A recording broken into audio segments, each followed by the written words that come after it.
Hello everyone, I'm Saket Bajpayee, Director of Payas Physics Classes, Dehradun. Welcome students, let's begin the fifth lecture of this beautiful chapter, System of Particles and Rotational Motion. चलिए बच्चों, तो अब हम लोग बात करने वाले हैं बॉडीज इन इक्विलिब्रियम की, ठीक है। तो देखिए बच्चों, अब तक हम लोगों ने क्या पढ़ा था कि अगर कोई बॉडी है और उसका सेंटर ऑफ मास जो है अगर वो इक्विलिब्रियम में है, तो इसका मतलब क्या होता है कि टोटल एक्सटर्नल फोर्स जो है उस बॉडी पर कितना एक्ट कर रहा होगा, जीरो एक्ट कर रहा होगा, ठीक है। और हम लोगों ने इक्वेशन देखी थी वहां पर F equal to M A, अगर F जीरो है तो ए भी क्या हो जाएगा, जीरो हो जाएगा। और हम लोग कहा करते थे कि बॉडी इक्विलिब्रियम में है, ठीक है। तो ये तो बच्चों बात हो गई ट्रांसलेशनल इक्विलिब्रियम की। अब अगर हम लोग बात करें रोटेशनल इक्विलिब्रियम की, तो यहां पर कंडीशन ये होती है कि बॉडी पर टोटल एक्सटर्नल टॉर्क जो है वो कितना लगना चाहिए, जीरो लगना चाहिए, ठीक है। तभी हम लोग कहेंगे कि बॉडी जो है वो रोटेशनल इक्विलिब्रियम में है। क्लियर है ये बात। तो देखिए बच्चों, यहां पर हम लोग जानते हैं ट्रांसलेशन के केस में क्या इक्वेशन आती थी, F equal to M A आती थी।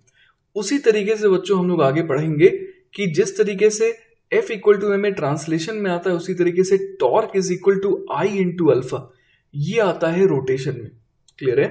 तो यहां पर फोर्स का रोटेशनल एनालॉग है torque, m that is mass, इसका रोटेशनल एनालॉग हो जाता है मोमेंट ऑफ इनर्शिया।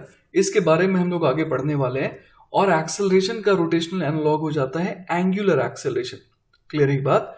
तो अब बच्चों हम लोग यहां पर फाइनली क्या कंक्लूड कर सकते हैं कि अगर कोई बॉडी जो है वो रेस्ट पे है इन एन इनर्शियल फ्रेम, तो अब हम लोग क्या कहेंगे कि the total external force acting on the body should be zero in any direction, और साथ ही साथ the total external torque should be zero about any line. Clear है ये बात।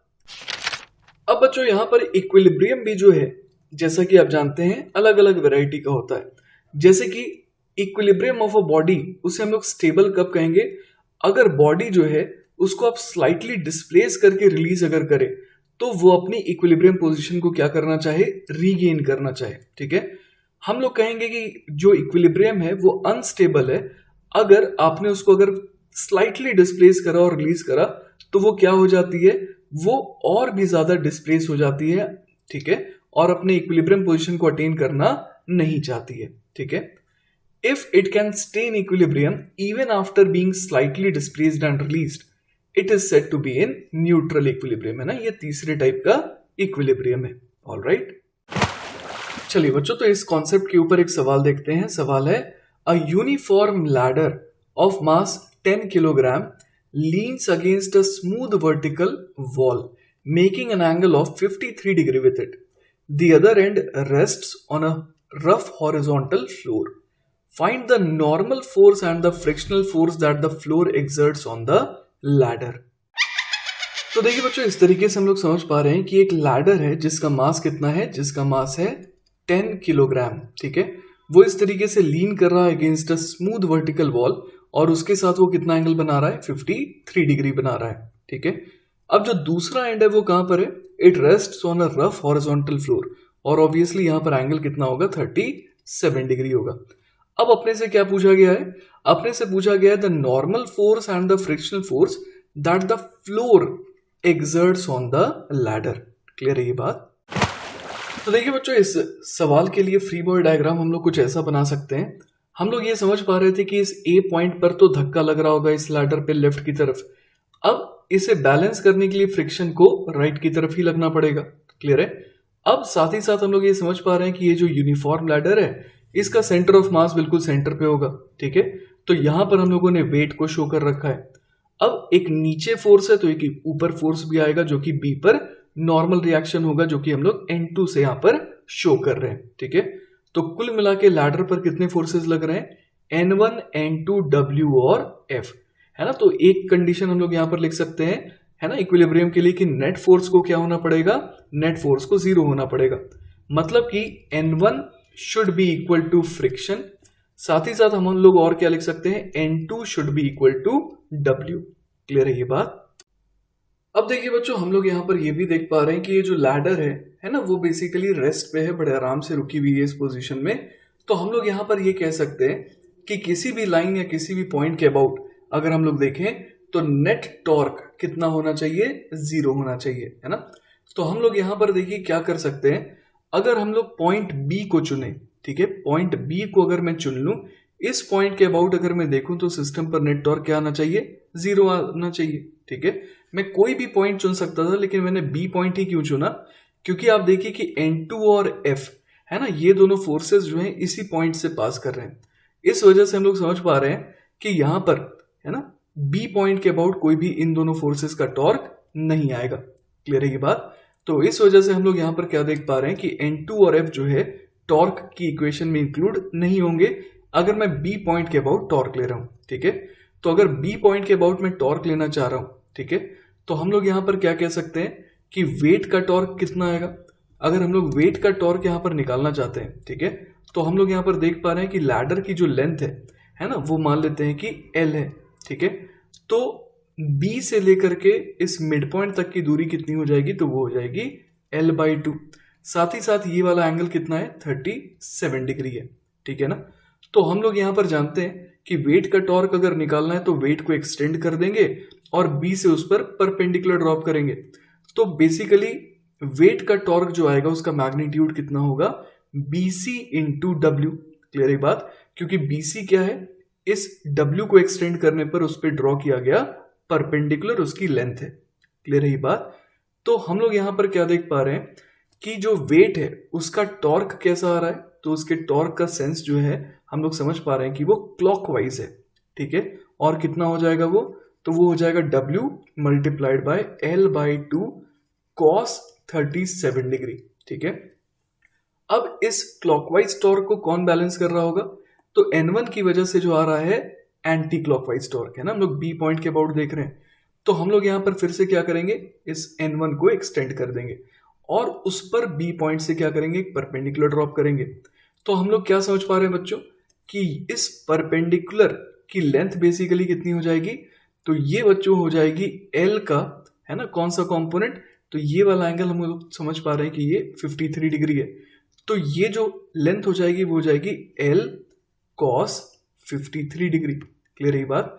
तो हम लोग समझ पा रहे हैं कि जो वेट का टॉर्क है क्लॉकवाइज सेंस का, उसको N1 का एंटी क्लॉकवाइज सेंस वाला टॉर्क जो है वो क्या करेगा, कैंसिल आउट करेगा, ठीक है। तो हम लोग समझ पा रहे हैं कि क्लॉकवाइज और एंटी क्लॉकवाइज दोनों टॉर्क का मैग्नीट्यूड क्या होना चाहिए, बराबर होना चाहिए। तो हम लोग इसको किसके बराबर लिख देंगे, तो हम लोग इसको बराबर लिख देंगे N1 मल्टीप्लाइड बाय कितने के, L cos 53 डिग्री के। क्लियर है ये बात। तो देखिए बच्चों यहां से क्या आ जाएगा, L से L कैंसिल आउट हो गया, तो हमारे पास N1 कितना आ गया, तो N1 हमारे पास आ जाएगा W cos 37 degree upon twice of cos of 53 degree, ठीक है। तो यहां से देखिए अपने पास N1 की वैल्यू कितनी आ जाएगी, तो W अपने को कितना दे रखा था, तो W हम लोग समझ पा रहे हैं कि वो mg के बराबर हो जाएगा। तो मास 10 किलोग्राम दे रखा था, तो ये हो जाएगा 100 है ना, अगर मैं g की वैल्यू को 10 ले लूँ तो, ठीक है। अपॉन 2 cos 37 हो जाता है 4/5 और cos 53 हो जाता है 3/5। तो 5 से 5 गया, 2 2 ज़ा 4, तो ये कितना आ गया 200/3 न्यूटन के बराबर। ऑलराइट। तो देखिए बच्चों अगर हमारे पास N1 आ गया जो कि कितना है 200/3 न्यूटन, तो वही तो फ्रिक्शन की भी वैल्यू होगी। तो हमारे पास देखिए फ्रिक्शन आ गया। क्लियर है। और N2 जो है वो सिंपली W के बराबर है, तो वो कितना हो जाएगा, तो वो हो जाएगा बच्चों 100 न्यूटन के बराबर। ऑलराइट। चलिए बच्चों तो नेक्स्ट सवाल देखते हैं। अगला सवाल है, a uniform rod of length L rests against a smooth roller as shown in figure. Find the friction coefficient between the ground and the lower end if the minimum angle that the rod can make with the horizontal is theta. तो देखिए बच्चों सवाल में हम लोग देख पा रहे हैं कि इस रॉड की लेंथ L है, वो रेस्ट कर रही है अगेंस्ट दिस स्मूथ रोलर, है ना, जैसा कि हम लोग डायग्राम में देख पा रहे हैं। अब हमसे पूछा गया है friction coefficient between the ground and the lower and, और ये भी कहा गया है कि थीटा कौन सा एंगल है, थीटा मिनिमम एंगल है जो रॉड बना सकती है हॉरिजॉन्टल के साथ। क्लियर है। और यहां पर हमारे को ये कहा गया है कि ये जो रॉड है वो रेस्ट कर रही है, मतलब वो इक्विलिब्रियम में है। ठीक है। तो बच्चों अपने को सवाल में ये कहा गया है कि ये जो रॉड है ना, वो हॉरिजॉन्टल के साथ मिनिमम कितना एंगल बना सकती है, थीटा एंगल बना सकती है। मतलब ये जो बॉटम मोस्ट पॉइंट है रॉड का, अगर ये थोड़ा भी लेफ्ट में खिसका तो हम लोग समझ पा रहे हैं कि ये जो एंगल है रॉड जो हॉरिजॉन्टल के साथ बना रही है वो थीटा से कम हो जाएगा और ऑब्वियसली उस केस में इक्विलिब्रियम नहीं रहेगा। क्लियर है ना? तो हम लोग यहाँ पर क्या समझ पा रहे हैं बच्चों कि ये जो थीटा एंगल है ये वो मिनिमम एंगल है ना, जिसके लिए ये जो रॉड है वो इक्विलिब्रियम पे है। ऑलराइट, तो अब देखिए बच्चों, अगर हम लोग इस रॉड का फ्री बॉडी डायग्राम बनाने का सोचें तो हम लोग यहाँ पर सबसे पहले दिखा सकते हैं इस तरीके से नॉर्मल रिएक्शन, है ना, जो कि इस bottom most point of the rod पे लग रहा है। ठीक है, साथ ही साथ रोलर की वजह से एक और नॉर्मल रिएक्शन लगेगा कुछ इस तरीके से। ठीक है, और ये जो नॉर्मल रिएक्शन होगा, है ना, इसको हम लोग N2 कह सकते हैं, पहले वाले को N1 कह सकते हैं। ये N2 जो है वो बेसिकली रॉड के परपेंडिकुलर है। क्लियर है? अब देखिए बच्चों, एक और जो फोर्स हम लोग यहाँ पर दिखा सकते हैं वो कौन सा है, वो वेट है। साथ ही साथ उसके अलावा एक और फोर्स हम लोग दिखा सकते हैं वो है फोर्स ऑफ फ्रिक्शन, जो कि जमीन इस पर लगा रही होगी।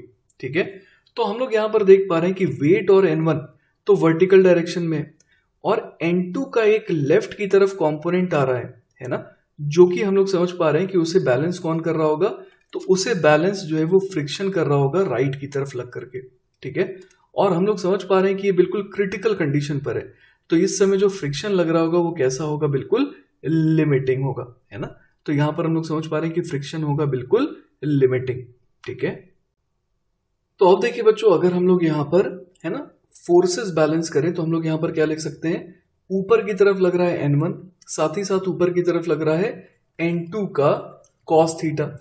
इन दोनों फोर्सेस को कौन बैलेंस कर रहा होगा, तो अकेले नीचे की तरफ लगने वाला वेट, है ना, ये बैलेंस कर रहा होगा। साथ ही साथ जो लिमिटिंग फ्रिक्शन है उसे कौन बैलेंस कर रहा है, तो उसे हम लोग समझ पा रहे हैं N2 का साइन थीटा बैलेंस कर रहा है। और साथ ही साथ FL को हम लोग और क्या लिख सकते हैं, तो ये हो जाएगा म्यू इंटू N1 के बराबर। क्लियर है ये बात? अब देखिए बच्चों, यहां पर हम लोग फोर्स को तो बैलेंस कर दिए ना। अब अगर हम लोग यहाँ पर किसकी इक्वेशन लिखें, टॉर्क की इक्वेशन लिखे, है ना, तो हम लोग यहाँ पर सबसे बढ़िया पॉइंट कौन सा चुन सकते हैं जिसके अबाउट टॉर्क देखा जाए, तो वो है ये वाला पॉइंट, क्योंकि इसके अबाउट हम लोग समझ पा रहे हैं N1 और F, इन दोनों के टॉर्क क्या हो जाएंगे, 0 हो जाएंगे। ठीक है, तो इस पॉइंट के अबाउट अगर हम लोग देखें तो N2 का टॉर्क कितना आ जाएगा, तो देखिए बच्चों, N2 का टॉर्क जो है वो एंटी क्लॉकवाइज सेंस में आ जाएगा, कितना, N2 मल्टीप्लाइड बाय, है ना, यहां से यहां तक की दूरी कितनी हो जाएगी, तो ये हो जाएगी H अपॉन, कितना कर देंगे बच्चों, तो यहां पर कर देंगे H upon sine theta. Clear है ये बात? अगर मैं इस पॉइंट को A कह रहा हूं, इस पॉइंट को B कह रहा हूं, तो A और B के बीच की दूरी कितनी हो गई, H अपॉन साइन थीटा हो गई। क्लियर है ये बात? अब बच्चों, इस टॉर्क को कौन बैलेंस कर रहा होगा, तो इसको वेट का टॉर्क बैलेंस कर रहा होगा। तो हम लोग वेट का टॉर्क कितना लिख सकते हैं, तो W मल्टीप्लाइड बाय, है ना। अब अगर मान लेते हैं कि W जो है बिल्कुल कहां पर लग रहा है, सेंटर ऑफ द रॉड पे कुछ इस तरीके से लग रहा है, तो हम लोग यहां पर क्या कर सकते हैं, वेट को एक्सटेंड कर देंगे और उसके ऊपर, है ना, क्या ड्रॉप कर देंगे, A से परपेंडिकुलर कुछ इस तरीके से। तो इस परपेंडिकुलर की लेंथ कितनी हो जाएगी बच्चों, तो बड़े आराम से हम लोग समझ पा रहे हैं कि अगर मैं सेंटर ऑफ द रॉड को C कह रहा हूं तो वो हो जाएगा बेसिकली AC का cos थीटा। अब AC कितना है, तो वो है L/2, है ना, तो L/2 का कौन सा कंपोनेंट आएगा, cos थीटा आ जाएगा। क्लियर है ये बात? तो अब देखिए बच्चों, अपने को निकालना क्या है, अपने को निकालना है ये म्यू। क्लियर है ये बात? और हम लोगों ने यहाँ पर खुद से कौन कौन से वेरिएबल चुने हैं, N1 चुना है, ठीक है, N2 चुना है, और साथ ही साथ हम लोगों ने यहाँ पर W भी माना है। ठीक है ना, तो अपने को N1, N2 और W इन्हें गायब करना है। ठीक है, तो देखिए बच्चों, इसे सॉल्व करने के लिए हम लोग यहाँ पर क्या कर सकते हैं, हम लोग यहाँ पर जो है सबसे पहले यूज कर सकते हैं इक्वेशन नंबर 3 का, है ना। इक्वेशन नंबर 3 में हम लोग देख पा रहे हैं कि N2 और W इनमें अपने को क्या मिल रहा है, एक रिलेशन मिल जा रहा है। क्लियर है बात? तो हम लोग यहाँ पर W की वैल्यू, है ना, W की वैल्यू जो है यहाँ से यहाँ तक पुट कर सकते हैं। तो W बराबर यहाँ से हमारे पास क्या आ गया बेसिकली, तो ये आ गया 2N2H, है ना, 2N2H upon L sine theta cos theta. इसको हम लोग उठा करके इक्वेशन नंबर 1 में पुट कर सकते हैं। क्लियर है बात? इससे फायदा क्या होगा, इससे ये फायदा होगा कि W जो है एटलीस्ट उसे हम लोग गायब कर देंगे। ठीक है, तो देखिए बच्चों हमारे पास क्या आ जाएगा, हमारे पास आ जाएगा n1 plus n2 cos theta is equal to 2n2h upon l sine theta cos theta. Clear है। अब देखिए बच्चों n1 की जो वैल्यू है ना, वो हम लोग क्या लिख सकते हैं इक्वेशन नंबर 2 से, है ना। इक्वेशन नंबर 2 से हम लोग n1 की वैल्यू लिख सकते हैं बच्चों n2 sign theta upon mu. तो इसको हम लोग उठा करके यहाँ पर पुट कर सकते हैं। ठीक है, तो देखिए बच्चों अब हम लोग क्या करने वाले हैं, यहाँ पर n1 की वैल्यू यहाँ पर क्या लिख देंगे, n2 sign theta upon mu, फिर क्या आ जाएगा n2 cos theta is equal to twice of n2h upon l sine theta cos theta. तो यहां से फायदा ये हो गया कि देखिए n2 जो है वो तो कैंसिल आउट हो गया। ऑलराइट, तो अब अपने पास क्या आ गया, साइन थीटा अपॉन म्यू, ये कितने के बराबर आ गया, तो ये आ गया 2h upon l sine theta cos theta minus cos theta के बराबर।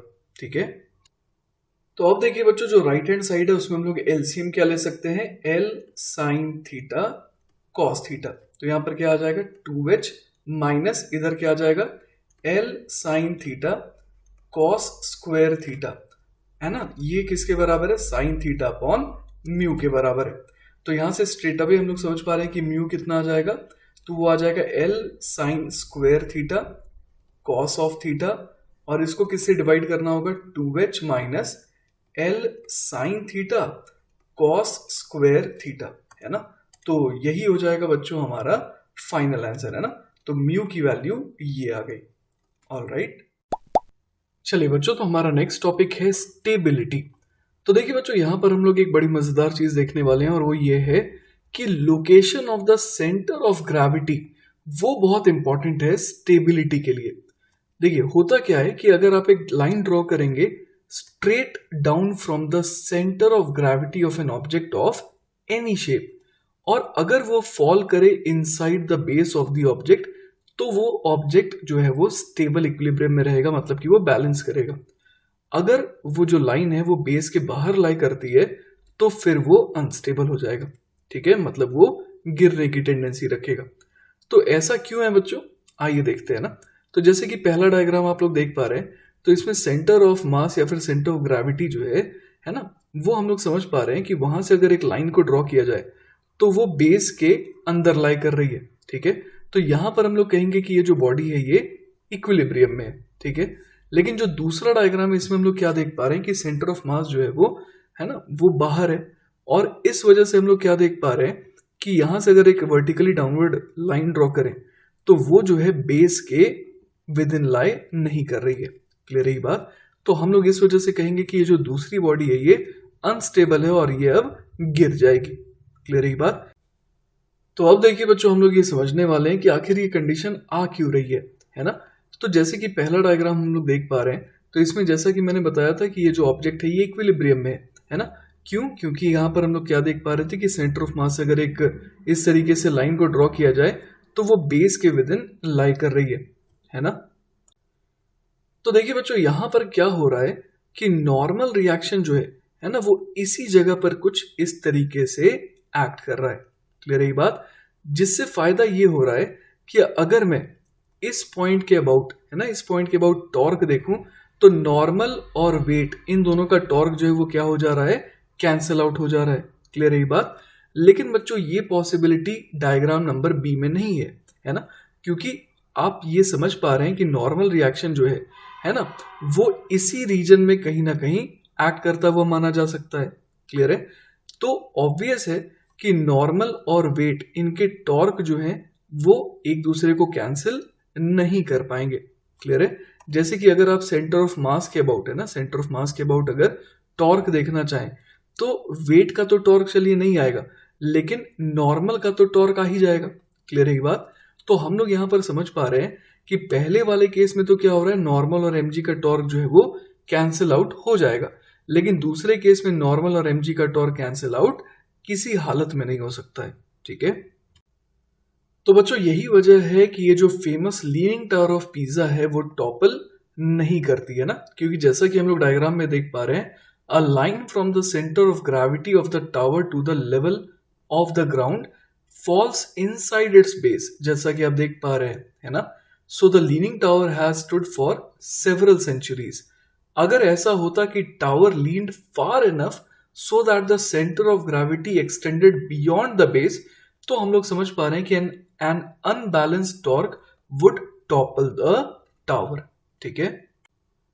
अब देखिए बच्चों, यहां पर हम लोग क्या समझ पा रहे हैं कि जो दो डायग्राम है उसमें लेफ्ट वाले डायग्राम में जो है बड़े कंफर्टेबली, है ना, ये जो लेडी है वो झुक करके अपने टोज को टच कर पा रही है. लेकिन जो दूसरा वाला डायग्राम है इसमें हम लोग देख पा रहे हैं कि ये लेडी जो है ना, अपने टोज को टच करने की कोशिश कर रही है, पर यहाँ पर जो है अनबैलेंस टॉर्क इस पर एक्ट कर रहा है, जिस वजह से ये टॉपल करने वाली है ना. और उसकी वजह क्या है? उसकी वजह ये है, देखिए लिखा भी हुआ है कि you can lean over and touch your toes without falling over only if your centre of gravity is above the area bounded by your feet, है ना. तो यहां पर हम लोग देख पा रहे हैं कि लेफ्ट वाले डायग्राम में तो ये है, लेकिन राइट वाले डायग्राम में यहां पर ऐसा नहीं हो पा रहा है. क्लियर है ये बात? अब देखिए बच्चों, यहां पर हम लोग तीन अलग अलग शेप्स के ऑब्जेक्ट्स देख पा रहे हैं, है ना. तो यहां पर हम लोग समझ पा रहे हैं कि स्टेबिलिटी सबसे ज्यादा किसकी होगी? स्टेबिलिटी जो है वो सबसे ज्यादा होगी इस कोन की. ठीक है. ऐसा क्यों हो रहा है, आइए देखते हैं. Stability is determined by the vertical distance that the centre of gravity is raised in tipping. ठीक है. तो देखिए बच्चों, हम लोग यहां पर समझ पा रहे हैं कि तीनों केसेस में सेंटर ऑफ ग्रेविटी जो है ना, उसको अलग अलग हाइट से रेज करना पड़ रहा है, सच दैट कि ये क्रिटिकल कंडीशन पर आ रहा है. जैसे कि इस पॉइंट के बाद अगर और ज्यादा हम लोग इस ऑब्जेक्ट को टेढ़ा कर दें तो हम लोग समझ पा रहे हैं कि सेंटर ऑफ ग्रेविटी जो है वो बेस के बाहर लाई करेगा और ये ऑब्वियसली फिर गिर जाएगा, है ना. तो इस हाइट तक रेज करवाने में, है ना, हमारे को कुछ एनर्जी देनी पड़ेगी. ठीक है. तो सबसे ज्यादा हाइट तक रेज किस केस में करवाना पड़ेगा? तीसरे केस में करवाना पड़ेगा. तो हम लोग यहां पर क्या समझ पा रहे हैं कि सबसे स्टेबल कौन सा है? कोन है. फिर कौन सा है इससे कम स्टेबल? कौन सा है? तो ये बीच वाला हम लोग देख पा रहे हैं जो सिलेंडर है, जिसका बेस जो है ना, उसका रेडियस ज्यादा है एज कंपेयर टू जो पहला वाला सिलेंडर है. क्लियर है बात? तो जितना ज्यादा हम लोग यहां पर देख पा रहे हैं कि जो सेंटर है ना, सेंटर ऑफ मास जो है उसको रेज होना पड़ेगा सच दैट कि वो क्या हो जाए? सच दैट कि वो क्रिटिकल कंडीशन पर आ जाए. ठीक है. तो वो डिसाइडिंग फैक्टर होता है स्टेबिलिटी का. ठीक है. चलिए बच्चों, तो नेक्स्ट सवाल देखते हैं. अगला सवाल है, how can the three bricks be stacked so that the top brick has maximum horizontal displacement from the bottom brick? For example, stacking them like the dotted lines suggest would be unstable and the bricks would topple. तो देखिए बच्चों, अपने को यहां पर hint में क्या दिया हुआ है कि we should start with the top brick और उसके बाद हमें नीचे वाले ब्रिक्स के बारे में सोचना चाहिए ना. और किस बात का ध्यान देना चाहिए कि at every interface the center of gravity of the bricks above must not extend beyond the end of the supporting brick. तो देखिए बच्चों, इसका मतलब क्या हुआ? जैसे कि हम लोग सबसे पहले अगर टॉप ब्रिक की बात करें तो उसकी जो सेंटर ऑफ ग्रेविटी है वो कहीं यहां पर आएगी. क्लियर है बात? तो अगर हम लोग यहां से एक वर्टिकली डाउनवर्ड इस तरीके से लाइन ड्रॉ करें तो अपने को नीचे वाली ब्रिक जो है ना, वो सपोर्ट देना चाहिए. ठीक है. तो हम लोग यहां पर क्या कर सकते हैं? हम लोग यहां पर इसके नीचे वाली ब्रिक को कुछ इस तरीके से रख सकते हैं ना, सच दैट हम लोग की यहां पर देख पा रहे हैं कि जस्ट, है ना, जस्ट यहां पर हम लोग क्या देख पा रहे हैं कि जो सेंटर ऑफ ग्रेविटी से नीचे की तरफ हम लोग लाइन ड्रॉ कर रहे हैं तो वो अभी भी, है ना, बेस के विद इन है. क्लियर है ये बात? अब बच्चों, हम लोग यहां पर ये समझ पा रहे हैं कि यहां से लेकर के यहां तक की दूरी जो है वो कितनी हो जाएगी बच्चों? तो ये हो जाएगी बच्चों L/2 के बराबर. क्लियर है बात? अब तीसरे ब्रिक को रखने की बारी आई, पर अब हम लोग देख पा रहे हैं कि ये दोनों ब्रिक मिलकर के एक सिस्टम बन गए. क्लियर है बात? तो हम लोग यहां पर देख सकते हैं कि इन दोनों ब्रिक का मिलाकर के सेंटर ऑफ ग्रेविटी कहां पर आएगा. तो चलिए वो पहले ढूंढते हैं. तो देखिए बच्चों, जैसा कि हम लोग समझ पा रहे हैं कि ऊपर वाली ब्रिक का सेंटर ऑफ ग्रेविटी यहां पर आएगा और उसके नीचे वाली ब्रिक का सेंटर ऑफ ग्रेविटी यहां पर आएगा. ठीक है. तो इन दोनों के बीच में x के लॉन्ग अगर हम लोग देखें तो दूरी कितनी आ गई? तो वो L/2 के बराबर आ गई. तो हम लोग समझ पा रहे हैं कि जो centre of gravity of this system होगा ना, टू ब्रिक सिस्टम होगा, वो कहां पर होगा? तो हम लोग समझ पा रहे हैं कि वो कहीं यहां पर आएगा ना. x के अलॉन्ग अगर हम लोग बात करें तो दोनों से वो क्या होगा, बिल्कुल मिडवे होगा, और कितनी दूरी पर होगा, तो वो होगा l/4 दूरी पर। क्योंकि हम लोग यहाँ पर क्या देख पा रहे हैं, हम लोग यहाँ पर देख पा रहे हैं कि यहां से लेकर के, है ना, यहां तक की जो दूरी है वो कितनी है, तो वो l/2 थी। तो हम लोग समझ पा रहे हैं कि उसका जो सेंटर ऑफ ग्रेविटी होगा वो कहां पर आएगा, इन दोनों के बिल्कुल बीच में। अगर ना, अगर हम लोग x के अलॉन्ग बात करें तो यहां पर हम लोग मान सकते हैं कि 2m मास जो है वो इस लोकेशन पर है। क्लियर है बात। तो अब बारी आएगी बच्चों तीसरे वाले ब्रिक के रखने की, है ना। तो यहां पर हम लोग समझ पा रहे हैं कि तीसरे ब्रिक को उठाकर लाएंगे और कहां पर रखेंगे, कुछ इस तरीके से रखेंगे। क्लियर है बात। इस तरीके से हम लोग रखेंगे तो क्या फायदा होगा, उससे ये फायदा होगा बच्चों कि ये जो ऊपर है ना, हम लोग दो ब्रिक के सिस्टम को देख पा रहे हैं, तो उसका सेंटर ऑफ ग्रेविटी तो यहां पर है ना। तो यहां से अगर हम लोग एक वर्टिकल लाइन ड्रॉ करें तो उसके लिए अभी भी यहां पर क्या आ जाएगा, सपोर्टिंग ब्रिक आएगा। ठीक है। तो इस तरीके से बच्चों हम लोग देख पा रहे हैं कि हमने एक ऐसा सिस्टम बनाया है कि जो कि जस्ट इक्विलिब्रियम में है। क्लियर है बात।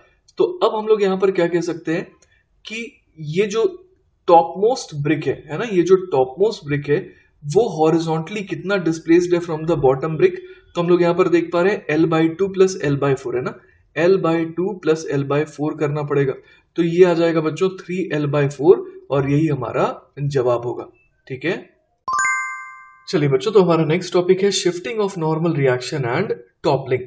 तो देखिए बच्चों, हम लोग जानते हैं कि अगर कोई सरफेस जो है किसी दूसरे सरफेस के कांटेक्ट में आती है तो क्या होता है, ये दोनों सरफेस एक दूसरे पर नॉर्मल रिएक्शन लगा सकते हैं, है ना। The normal reaction does not act only at one point but it is distributed over the whole surface in contact. ठीक है। Consider a uniform block lying on a horizontal surface, जैसा कि हम लोग यहां पर देख पा रहे हैं। Then the normal reaction is distributed uniformly over the surface as shown in figure A. Now as the body is in translatory and rotatory equilibrium, है ना, यहां पर हम लोग देख पा रहे हैं कि ये बड़े आराम से जो है इस जगह पर रुकी हुई है। तो ये translatory as well as rotatory दोनों ही इक्विलिब्रियम में है। तो हम लोग को यहां पर क्या कहना चाहिए कि नेट फोर्स और साथ ही साथ net torque on the body ये क्या होंगे, जीरो होंगे। क्लियर है ये बात।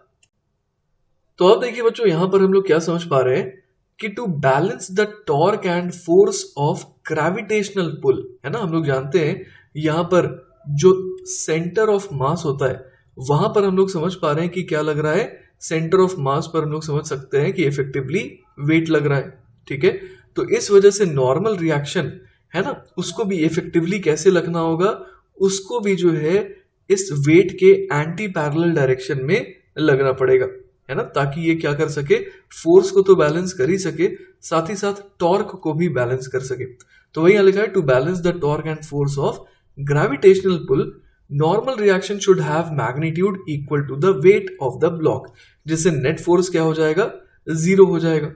क्लियर है ये बात। और साथ ही साथ इफेक्टिवली, है ना, इफेक्टिवली जो है normal reaction should pass through the centre of the block as shown in figure. चलिए बच्चों, तो अब एक सवाल देखते हैं। सवाल है, a uniform square block of side A and mass m is lying on a horizontal surface.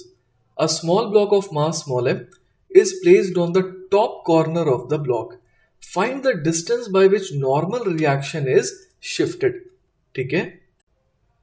तो बच्चों, अभी तक हम लोगों ने जो एग्जांपल्स देखे थे उसमें हमने क्या देखा था कि नॉर्मल और mg जो है बिल्कुल एक लाइन में लाई कर रहे थे, है ना, और नॉर्मल का मैग्नीट्यूड जो है वो बिल्कुल mg के मैग्नीट्यूड के बराबर था, दोनों की डायरेक्शन एंटी पैरेलल थी और दोनों बिल्कुल सेम लाइन में लाई कर रहे थे।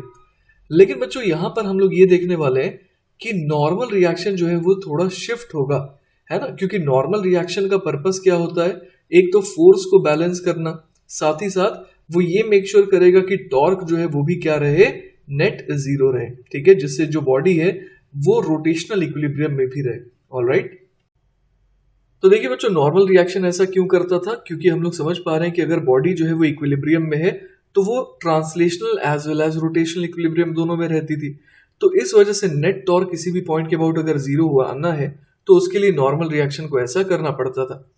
अब लेकिन यहां पर हम लोगों ने यूनिफॉर्म स्क्वायर ब्लॉक तो रखा, लेकिन उसके ऊपर एक स्मॉल ब्लॉक जो है उसको इस तरीके से, है ना, हम लोगों ने रख दिया है।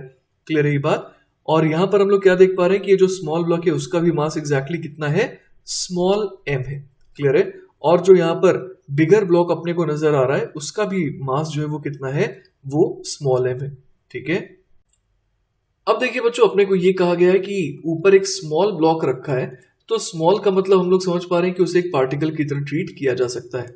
तो ये भी स्मॉल m है, ये भी स्मॉल m है, तो हम लोग समझ सकते हैं कि जो सेंटर ऑफ मास है इन दोनों का वो कहां पर लाई करेगा, बिल्कुल बीचों बीच लाई करेगा। क्लियर है बात? तो इस लोकेशन पर हम लोग 2m मास को एज्यूम कर सकते हैं। क्लियर है ना? तो देखिए बच्चों, इस सिस्टम पर लगने वाला जो नेट फोर्स ऑफ ग्रेविटी है वो कुछ ऐसा होगा, और हम लोग समझ पा रहे हैं कि नॉर्मल रिएक्शन को, है ना, कैसा एक्ट करना पड़ेगा, कुछ इस तरीके से, सच दैट कि नॉर्मल रिएक्शन और 2mg बिल्कुल सेम लाइन में आ जाए, और नॉर्मल का मैग्नीट्यूड कितना होना चाहिए, 2mg होना चाहिए, ताकि इस सिस्टम पर लगने वाले नेट फोर्स ऑफ ग्रेविटी को ये बैलेंस कर सके।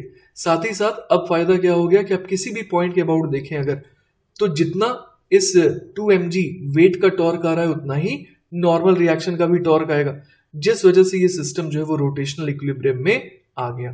ठीक है, तो इस तरीके से बच्चों हम लोग समझ पा रहे हैं कि नॉर्मल रिएक्शन जो है वो किधर खिसक गया, राइट की तरफ खिसक गया ना, एज कंपेयर टू अगर सिर्फ यहाँ पर एक ब्लॉक रखा हुआ होता, तो हम लोग समझ पा रहे हैं कि नॉर्मल रिएक्शन जो है इस ब्लॉक के बिल्कुल सेंटर पे हम लोग एक्ट करता हुआ मान सकते थे।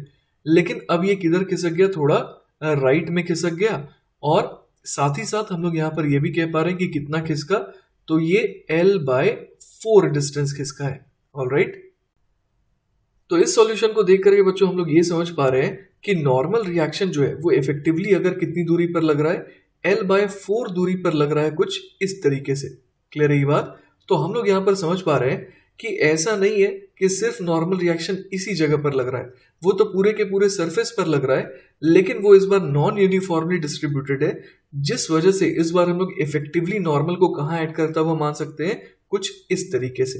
ठीक है, चलिए बच्चों, तो नेक्स्ट सवाल देखते हैं। अगला सवाल है, a cubical block of side A is held at rest against a rough vertical wall by applying a force F acting along the center. The mass of the block is small m. Taken acceleration due to gravity as g, determine. First part is the minimum coefficient of friction between the block and the wall, and the second part is the torque by normal reaction about the center of mass.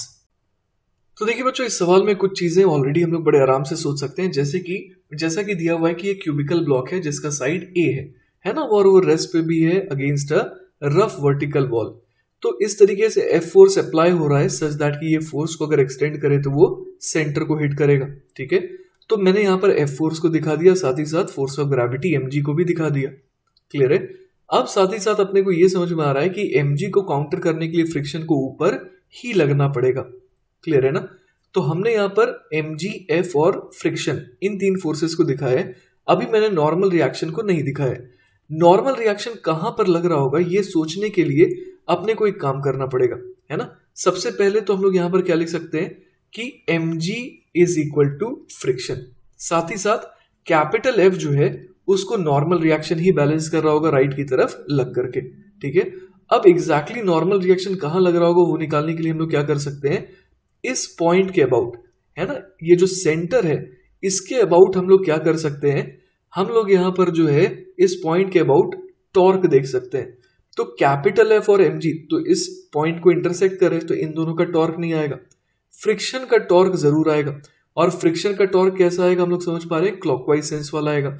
और वो कितना आएगा, तो friction multiplied by, अब देखिए यहाँ पर side length a दी हुई है अपने को, तो हम लोग बड़े आराम से समझ पा रहे हैं कि यहां से यहां तक की जो दूरी है वो बेसिकली कितनी होगी, तो वो होगी a/2, है ना। तो हम लोग अगर फोर्स को एक्सटेंड कर दे और उस पर इस पॉइंट से परपेंडिकुलर ड्रॉप करें तो जो ये लिवर आर्म है वो बेसिकली a/2 लेंथ का है, तो यहां पर अपने को लिखना होगा a/2। ठीक है, अब नॉर्मल का टॉर्क जो है वो कैसा होना चाहिए, तो वो होना चाहिए बच्चों एंटी क्लॉकवाइज सेंस वाला, है ना। तो हम लोग यहां पर समझ पा रहे हैं कि सेंटर है ना, ये जो सेंटर है उसके नीचे वाले किसी पॉइंट पर ही नॉर्मल को एक्ट करना पड़ेगा, है ना। मतलब कि नॉर्मल को एक्ट जो है कुछ इस तरीके से करना होगा।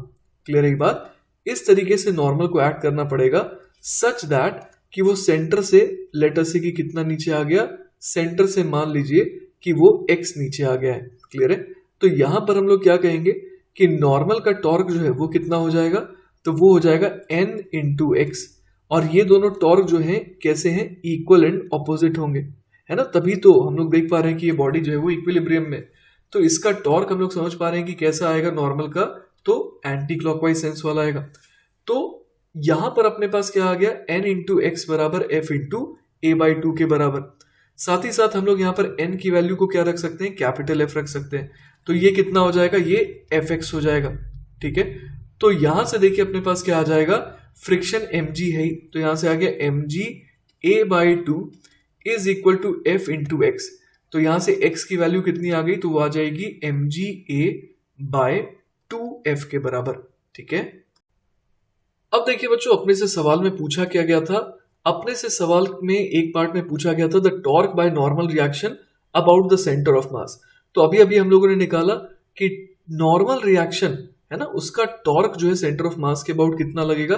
तो हम लोगों ने कहा था कि वो हो जाएगा n इंटू एक्स या फिर f into A by two के बराबर, जो कि कितने के बराबर आ रहा था, mg a बाई टू के बराबर आ रहा था।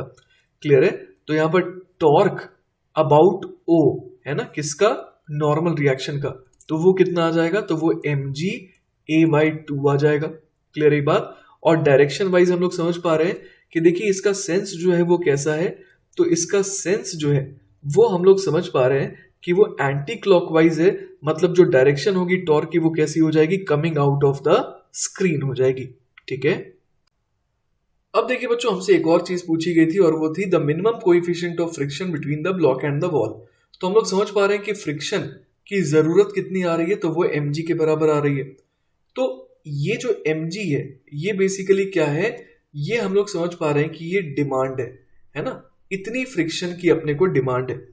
अब यहां पर जो अवेलेबल मैक्सिमम फ्रिक्शन होगा वो कितना होगा, तो वो होगा म्यूएस इंटू एन के बराबर।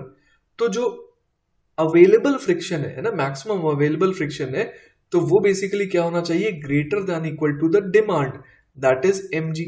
तो यहां से म्यूएस जो है ये क्या आ रहा है, greater than equal to mg upon normal के। क्लियर है बात। अब नॉर्मल की वैल्यू क्या है, तो नॉर्मल की वैल्यू तो f है। तो इस वजह से बच्चों हमारा फाइनल आंसर क्या हो जाएगा, हमारा फाइनल आंसर हो जाएगा कि mu s should be greater than equal to mg upon f, ठीक है। चलिए बच्चों, तो अब हम लोग बात करते हैं टॉपलिंग की, ठीक है। तो जैसा कि हम लोग देख पा रहे हैं यहाँ पर कि एक स्क्वायर प्लेट है और उस पर फोर्स कुछ इस तरीके से अप्लाई किया जा रहा है एट द टॉप। अब यहाँ पर जो जमीन है वो रफ है, ठीक है, जिस वजह से फ्रिक्शन भी यहाँ पर एक्ट करेगा। अब देखिए बच्चों, हम लोग इस सवाल में देखने वाले हैं कि नॉर्मल रिएक्शन को शिफ्ट करना पड़ेगा in order to balance the torque. Clear है बात। तो देखिए एग्जैक्टली किस तरीके से नॉर्मल रिएक्शन खिसकेगा और किधर खिसकेगा, आइए देखते हैं ना। तो देखिए बच्चों, सबसे पहले हम लोग समझ पा रहे हैं कि फ्रिक्शन को कुछ इस तरीके से ऐड करना पड़ेगा ताकि ये जो ब्लॉक है ना, वो राइट की तरफ खिसक ना जाए, क्योंकि कैपिटल F लग रहा है तो फ्रिक्शन को लेफ्ट की तरफ लगना पड़ेगा। अब हम लोग समझ पा रहे हैं कि जो फोर्स ऑफ ग्रेविटी है वो बिल्कुल सेंटर ऑफ मास पे एक्ट करता हुआ इस तरीके से हम लोग मान सकते हैं। अब अगर नॉर्मल की लोकेशन निकालनी है तो बेटर ये रहेगा कि हम लोग इस वाले पॉइंट के अबाउट नेट टॉर्क को, है ना, नेट टॉर्क को क्या करने की कोशिश करें, जीरो करने की कोशिश करें, ठीक है। यही पॉइंट मैंने क्यों चुना बच्चों, क्योंकि इस पॉइंट के अबाउट आप देखिए कि फ्रिक्शन और वेट है ना, फ्रिक्शन और वेट इन दोनों का टॉर्क क्या हो जाएगा, कैंसिल आउट हो जाएगा। तो ले दे करके हमारे पास क्या बचेगा, एक कैपिटल F का टॉर्क और एक नॉर्मल का टॉर्क। अब कैपिटल F का टॉर्क कैसा आ रहा है बच्चों इस पॉइंट के अबाउट, तो हम लोग समझ पा रहे हैं कि इसका जो सेंस है वो क्लॉकवाइज आ रहा है, इस तरीके से घुमाने वाला, और वो कितना आ जाएगा, तो F मल्टीप्लाइड बाय, है ना, F मल्टीप्लाइड बाय कितने से मल्टीप्लाई करना पड़ेगा, तो ये स्क्वायर प्लेट है तो यहाँ पर A से मल्टीप्लाई करना पड़ेगा। क्लियर है बात। A यहाँ पर क्या है बच्चों, A यहाँ पर स्क्वायर प्लेट की साइड लेंथ है ना, तो हमने क्या करा, फोर्स को एक्सटेंड करा और इस पॉइंट से उसके ऊपर एक इस तरीके से परपेंडिकुलर ड्रॉप करा जिसकी लेंथ A आ गई, ठीक है। अब हम लोग समझ पा रहे हैं कि नॉर्मल का टॉर्क किस सेंस में आना चाहिए, एंटी क्लॉकवाइज सेंस में, तो इस वजह से नॉर्मल को थोड़ा राइट में आना पड़ेगा। अब कितना राइट में आना पड़ेगा इस पॉइंट से, तो लेटर से कि x राइट में गया ये, तो हम लोग समझ पा रहे हैं कि अब नॉर्मल का अगर टॉर्क निकालना है तो अपने को क्या करना पड़ेगा, इस तरीके से हम लोग समझ पा रहे हैं कि नॉर्मल पर इस तरीके से परपेंडिकुलर ड्रॉप करना पड़ेगा फ्रॉम दिस पॉइंट, तो उसकी लेंथ तो खैर x आएगी, तो हम लोग क्या कर बोल देंगे F इंटू ए बराबर n इंटू एक्स के बराबर। अब n कितना है बच्चों, तो मैग्नीट्यूड वाइज वो तो वेट के बराबर है, दैट इज mg के बराबर है। तो यहां से हम लोग बोल देंगे fa is equal to mg into X. तो यहां से x अपने पास कितना आ जाएगा, fa अपॉन mg के बराबर। तो नॉर्मल रिएक्शन जो है कुछ इस तरीके से एक्ट कर रही है। तो वही यहां पर लिखा है बच्चों कि अब अगर हम लोग f को बढ़ाने लगेंगे तो क्या होगा, नॉर्मल विल शिफ्ट फर्दर। लेकिन बच्चों नॉर्मल के शिफ्ट करने की एक लिमिट है ना। जैसे यहाँ पर x बराबर हमने fa अपॉन mg निकाला, तो यहाँ पर हम लोग समझ पा रहे हैं कि आखिर नॉर्मल रिएक्शन शिफ्ट करते करते कहां तक जा सकता है, इस कैपिटल A पॉइंट तक जा सकता है, उसके बियॉन्ड तो नहीं जा सकता है। क्लियर है ये बात।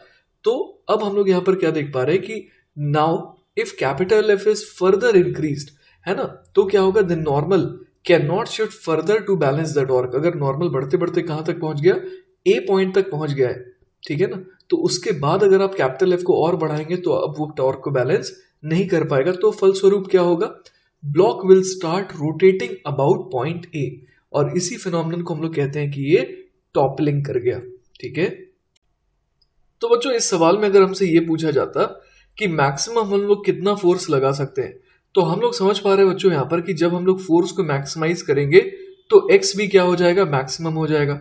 अब x की वैल्यू मैक्सिमम कितनी हो सकती है, तो x की वैल्यू हम लोग समझ पा रहे हैं मैक्सिमम a/2 हो सकती है। तो यहां से बच्चों हम लोग देखिए क्या लिख सकते हैं, F max is equal to क्या आ जाएगा, तो mg अपॉन a, ठीक है, mg upon a multiplied by x, और x की वैल्यू को क्या रख दें, a/2 रख सकते हैं हम लोग। तो यहां से देखिए F max कितना आ जाएगा, mg/2 आ जाएगा। तो अगर F की वैल्यू mg/2 को एक्सीड करती है तो हम लोग समझ पा रहे हैं कि ब्लॉक जो है वो क्या कर जाएगा, A पॉइंट के अबाउट इस तरीके से रोटेट कर जाएगा, है ना। यहां पर हमने ये माना है कि जो फ्रिक्शन है वो सफिशिएंट है टू प्रिवेंट स्लाइडिंग।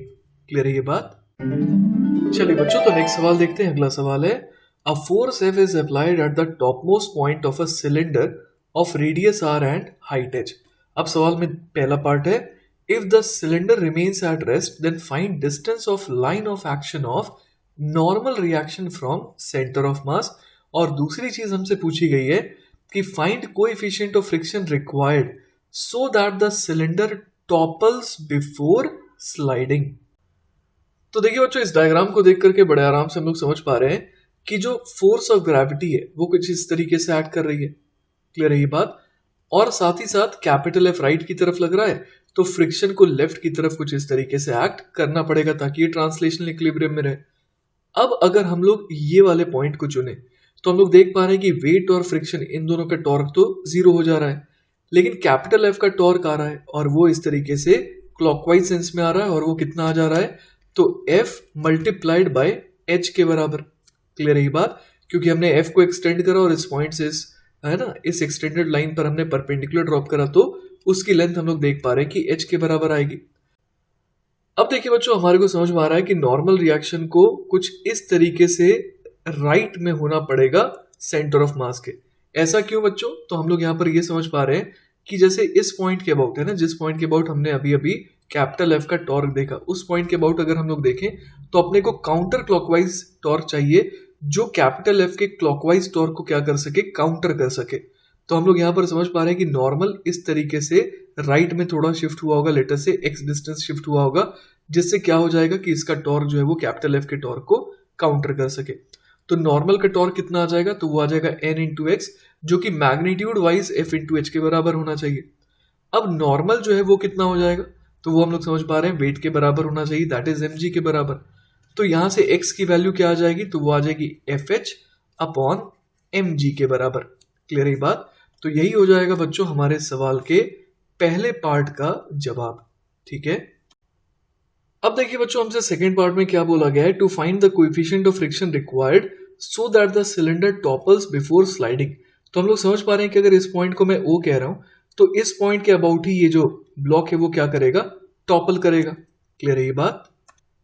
तो बच्चों बिल्कुल एक्सट्रीम केस में क्या हो चुका होगा, नॉर्मल रिएक्शन जो है वो शिफ्ट होते होते बिल्कुल यहां पर पहुंच चुका होगा। क्लियर है ये बात, मतलब उस समय x की वैल्यू क्या हो चुकी होगी, r के बराबर हो चुकी होगी, है ना। तो इस समय हम लोग समझ पा रहे हैं कि जो कैपिटल F का टॉर्क आएगा, है ना, कैपिटल F का टॉर्क आएगा और जो वेट का टॉर्क आएगा, उसमें से हम लोग समझ पा रहे हैं कि किसका टॉर्क बड़ा होना चाहिए, तो कैपिटल एफ का टॉर्क बड़ा होना चाहिए ताकि इस तरीके से क्लॉकवाइज टॉपल कर जाए, है ना। फ्रिक्शन और नॉर्मल का टॉर्क तुम लोग समझ पा रहे हैं, ओ पॉइंट के अबाउट देखने पर 0 आएगा।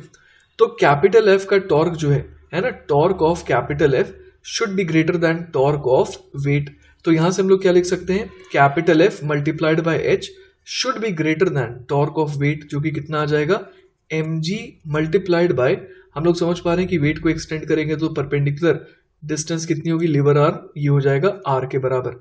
तो यहां से हम लोग समझ पा रहे हैं कि fh should be greater then mgr। साथ ही साथ हम लोग ये देख पा रहे हैं कि क्या पहले होना चाहिए, टॉपलिंग पहले होनी चाहिए, है ना। तो हम लोग चाहते हैं कि स्लाइडिंग ना हो, तो अगर स्लाइडिंग ना हो तो हम लोग क्या समझ सकते हैं कि कैपिटल एफ को किसके बराबर होना पड़ेगा, फ्रिक्शन के बराबर, ठीक है।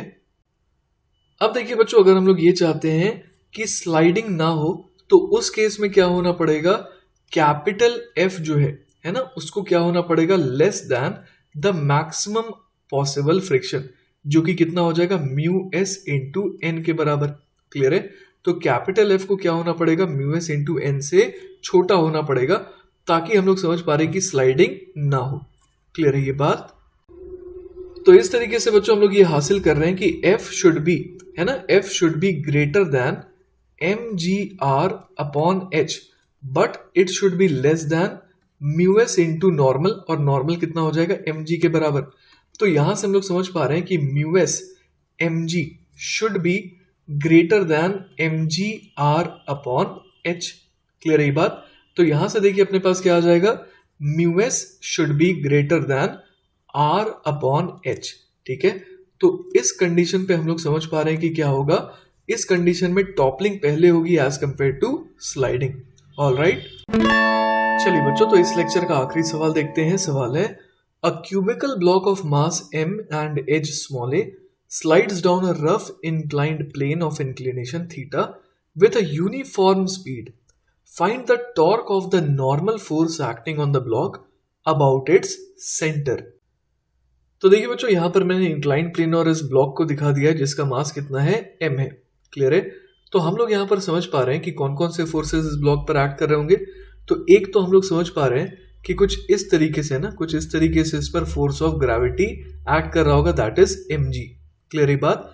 उसके अलावा हम लोग एक और फोर्स समझ सकते हैं कि जो एक्ट कर रहा होगा इस पर किस तरीके से, कुछ इस तरीके से पीछे की तरफ, और वो क्या होगा, वो होगा काइनेटिक फ्रिक्शन, जो कि कितने के बराबर हो जाएगा, म्यू इंटू एन के बराबर हो जाएगा। क्लियर है बात। तो जैसा कि हम लोग यहां पर देख पा रहे हैं कि यूनिफॉर्म स्पीड से इस तरीके से नीचे आ रहा है, तो इसका मतलब ये जो ब्लॉक है वो बेसिकली इक्विलिब्रियम में है ना, और ये रोटेट भी नहीं कर रहा है। इस वजह से हम लोग समझ पा रहे हैं कि ये translational as well as rotational equilibrium में है। क्लियर है ये बात। तो अब अगर बच्चों हम लोग ब्लॉक के, है ना, इस ब्लॉक के सेंटर के अबाउट बात करें, तो बेसिकली ये ब्लॉक का जो सेंटर है वो तो इनर्शियल फ्रेम है, क्योंकि वो कांस्टेंट वेलोसिटी से नीचे आ रहा है, ठीक है।